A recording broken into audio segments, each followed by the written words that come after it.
নমস্কার বন্ধুরা, সবাই ভালো আছেন? ভিলেজ কুক উইথ সর্বাণী চ্যানেলে সবাইকে স্বাগত। আজকে আমি সদনার ফুল দিয়ে একটা নতুন স্বাদের রেসিপি বানাবো। আর একদিন বানিয়েছি সদনার ফুল দিয়ে চপ, আর আজকে একটা নতুন স্বাদের রেসিপি বানাবো। আমি আজকে ফুল কুড়োবো এবং ফুল পাড়বো। তা আগে কুড়িয়ে নেবো। চলুন, আমি কিভাবে ফুল পড়ে আছে সদনা গাছের নিচে সেই ফুলগুলো আমি আগে কুড়িয়ে নেব।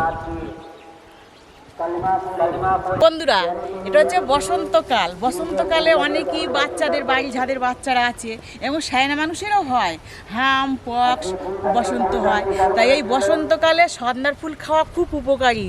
সদনার ফুল খেলে এইসবগুলো দমনে রাখে, হাম পক্স বসন্ত। তা সেই জন্য আমি সদনার ফুল কুড়োবো এবং সদনার ফুল খুব উপকারী। সদনার ফুলে কোনো স্বাদ তেল কিছুই দেওয়া হয় না। সদনার ফুল এই দেখুন, এই সদনার ফুলগুলো পেরে নেব। এই দেখুন, সবে এইসবগুলো কুড়ি ফুটেছে, আর যেই ফুল ফুটছে টপটপ করে পড়ে যাচ্ছে। এই দেখুন কতটা সদনার ফুল পড়ে আছে।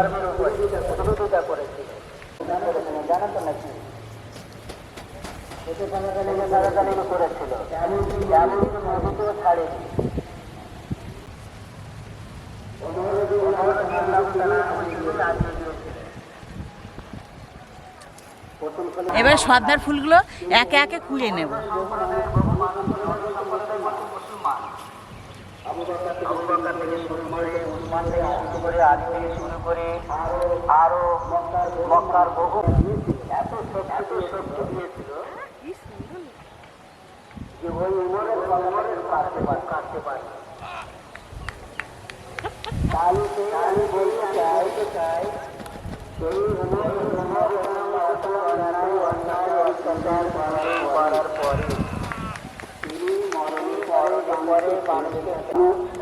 সজনের ফুল পুরনো হয়ে গেছে, এবার রান্নাঘরে যাব। এই দেখুন জড়ি করে কতটা ফুল, অনেক ফুল হয়েছে।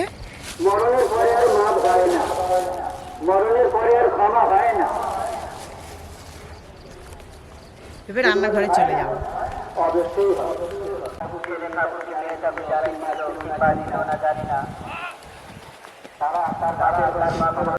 সজনের ফুল কুড়িয়েও নিয়েছি, কিছু পেরেও নিয়েছি। এই দেখুন, এই সজনের ফুল আর জ্যান্ত মাছ, নোনার মাছ নয়, সামুদ্রিক মাছ নয়, আমাদের এই দেশীয় মাছ দিয়ে ভালো খুব সুন্দর দারুণ একটা রেসিপি বানাবো। এই রেসিপিটা বাচ্চা থেকে বড়রা সবাই ভালো চেটেপুটে ভালো ভেবেই খাবে। সজনের ফুল পরিষ্কার, তাহলেও একবার বেছে নেওয়া অবশ্যই ভালো। এই সজনার ফুলগুলো বেছে নেব।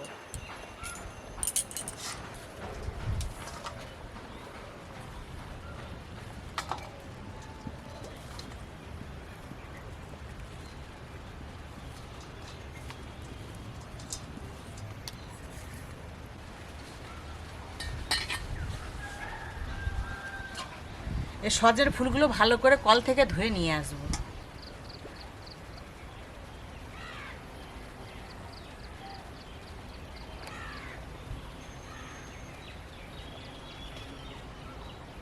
সজনের ফুলটা ধুয়ে নিয়ে এসেছি, এবার জল থেকে তুলে নেব।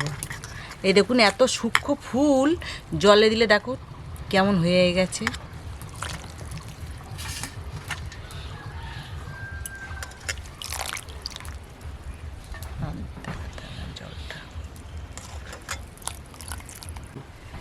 ফুল ধুয়ে নিয়েছি, এবারে মাছ ধোয়া, এবার নুন হলুদ মাছে দেব। মাছটাকে কেটে ধুয়ে নিয়েছি, নুন দেব, হলুদ দেব, হলুদ দিয়ে মাছটাকে ভালো করে মিশে নেব।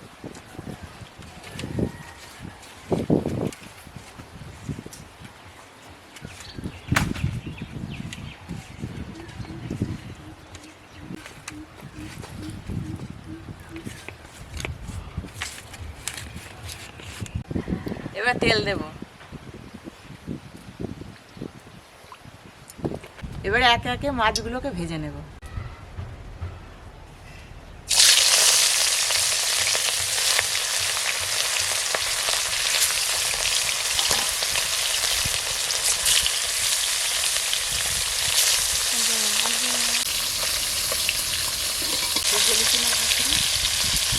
মাছ ভাজা হয়ে গেছে, মাছ একে একে তুলে নেব।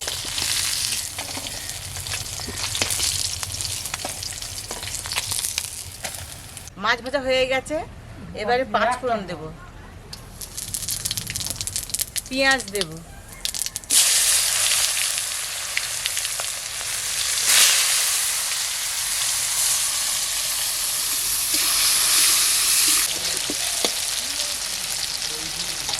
এক চামচ আদা রসুন বাটা দেব, এটা মাপি 1 চামচ।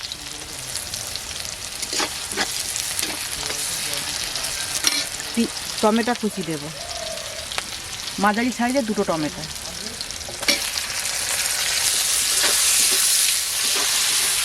ভালো করে মশলা কষে নেব। টমেটো দিয়েছি যাতে তাড়াতাড়ি সিদ্ধ হয়ে যায়, সেই জন্য নুন দেব, আর হলুদ দেব, লঙ্কার গুঁড়ো দেব।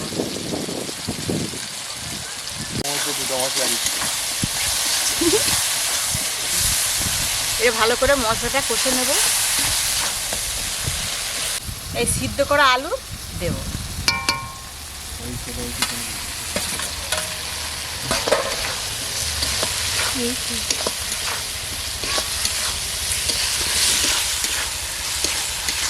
এক চামচ জিরের গুঁড়ো দেব,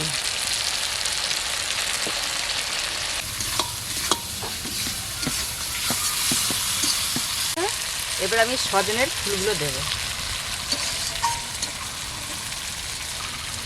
এই ফুল সিদ্ধ না করাই ভালো।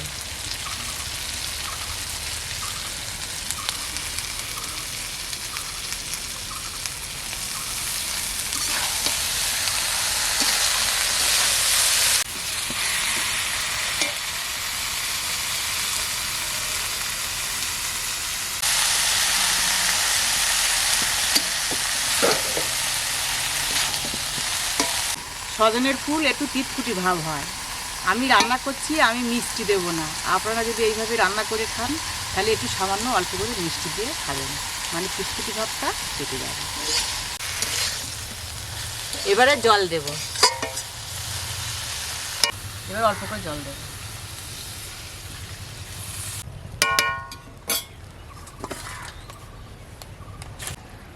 ঝোল ফুটে গেছে, এবারে মাছ দিয়ে দেবো ঝোলে। মাছের ঝোলে ভালো করে ফুটবে।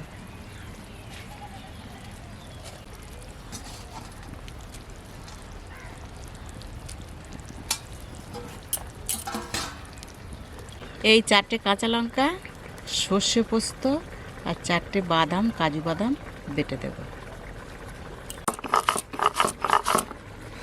এই দিলে ঝোলটা বেশ স্বাদ হবে ভালো।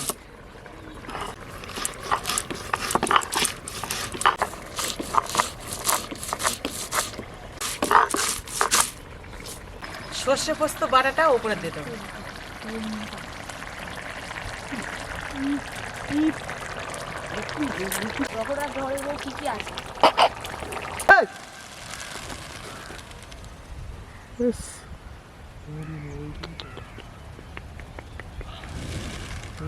এইটাই চাই, দেখো এইটা করা হয়েছে। আমার সজনের ফুল আর মাছ দিয়ে, জ্যান্ত মাছ দিয়ে দেখুন হয়ে গেছে আমার রান্না। এবার আমি নামে নেব।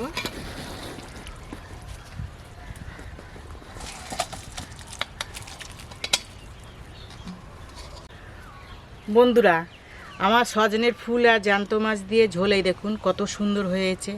আপনারা এইভাবে তৈরি করে খাবেন, খুব সুন্দর লাগবে, ভালো লাগবে। এখন তো সজনের ফুল খাওয়ার সময়। সজনের ফুল খুব উপকারী। সজনের ফুল খাওয়া, ঝোল ভাজার থেকে ঝোলটা খাওয়াই ভালো। তাই সজনের ফুলের ঝোল হয়ে গেছে। আপনারা এইভাবে বাড়িতে তৈরি করে খাবেন, তৈরি করে খেয়ে ভালো লাগবে। কমেন্ট করে জানাবেন কেমন স্বাদ হয়েছে না হয়েছে। আমার চ্যানেলটাকে সাবস্ক্রাইব করে দেবেন এবং পাশে থাকবেন। আবার পরের ভিডিওতে আপনাদের সঙ্গে আমার দেখা হবে।